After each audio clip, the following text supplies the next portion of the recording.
దైవజనులు యేసన్న నాయన గారు సువార్త ప్రకటిస్తూ ఉన్నాం.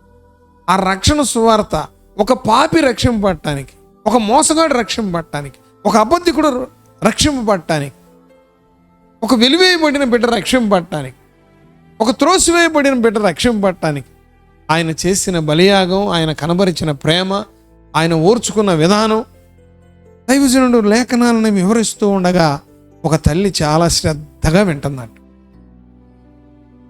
చాలా శ్రద్ధగా వింటుందంట. మీటింగ్ అంతా అయిపోయింది. ఆ వాగ్దానాలని, వాక్యాలన్నిటినీ వింది. మీటింగ్ అంతా అయిపోయి అందరూ ప్రార్థన చేసుకుని వెళ్ళిపోయినాక దైవజనులు దిగి వెళ్ళబోతూ ఉన్నారంట. వెళ్ళబోతూ ఉంటే ఈ తల్లిగారు వెళ్ళిందంట. వెళ్ళి, అయ్యా యేసన్న గారు, యేసయ్య నన్ను కూడా క్షమిస్తాడా అందట. ఏమడిగిందట? యేసయ్య నన్ను కూడా క్షమిస్తాడా? ప్రార్థన చేసుకోమ్మా, దేవుడు క్షమిస్తాడు, తప్పకుండా క్షమిస్తాడు, ఆ ప్రార్థన చేసుకో. మరలా అంటుందంట, నన్ను కూడా క్షమిస్తాడా?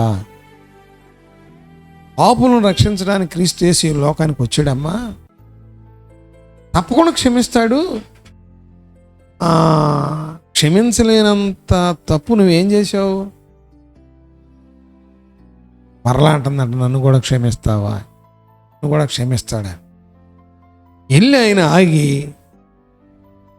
పెద్ద ఆయన ఆగి, అమ్మా ఎక్కడ మీరు దేవునికి వ్యతిరేకమైన పని చేశారు? ఏ విషయంలో మీరు నేను క్షమించబడలేను అనుకుంటున్నారు? చెప్పండి, ప్రార్థన చేద్దాం, దేవుడు మిమ్మల్ని కనికరిస్తాడు. ఆమె సాక్ష్యం చెబుతుంటే యేసన్న గారికి చెమట పట్టిందంట.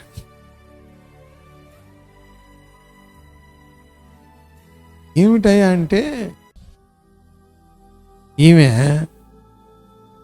హాస్పిటల్లో ఆయాగా పనిచేస్తాడు. హాస్పిటల్లో ఆయాగా పనిచేస్తాడు.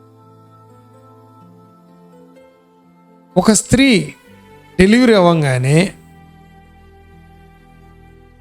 కుటుంబంలోనే వ్యతిరేకమైన బ్యాచ్ ఉంటారుగా, ఎట్టయినా బిడ్డ బతకూడదని 50 రూపాయలు ఇస్తే గొంతు పిలిచి చంపేసేదంట. 50 రూపాయలు ఇస్తే ఆ చంటి బిడ్డని నేను స్నానం చేయించడానికి, ఒళ్ళు కట్టడానికి తీసుకెళ్తారుగా, ఎట్టనేట్టు అనేదంట, అవుట్, చనిపోయాడు, బయట పారాయణాను. ఇట్లా 100 రూపాయలు ఇస్తే చంపేసేదంట, 50 రూపాయలు ఇస్తే చంపేసేదంట, ఎంతో మందిని చంపేసేదంట. ఒకసారి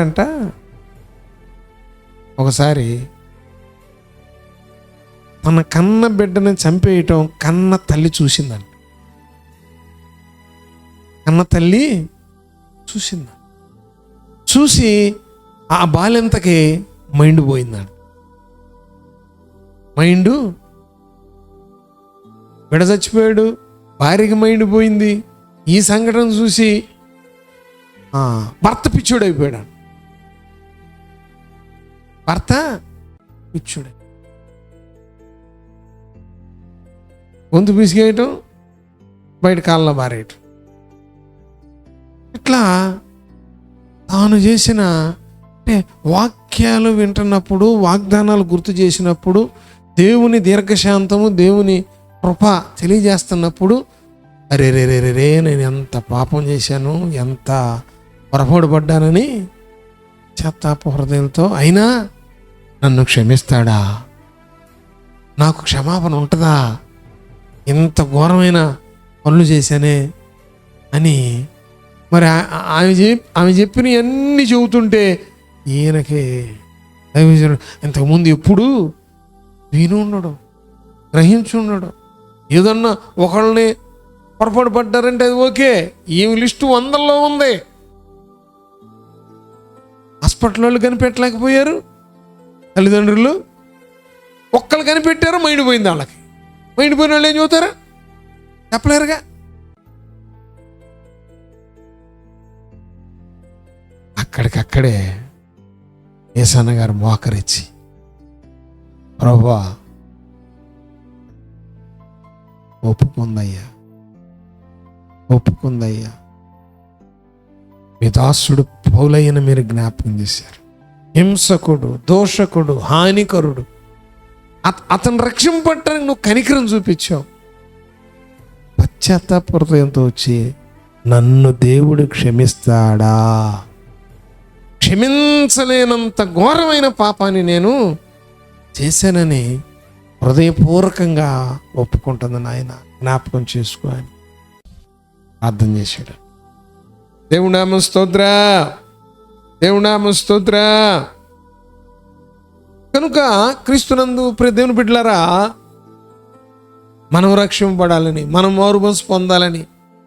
చూడండి, మరి ఆ స్త్రీ దేవుని మాటలు వినకుండా అట్లాగే చనిపోయింది అనుకోండి, ఎక్కడికి వెళ్ళిపోయేది?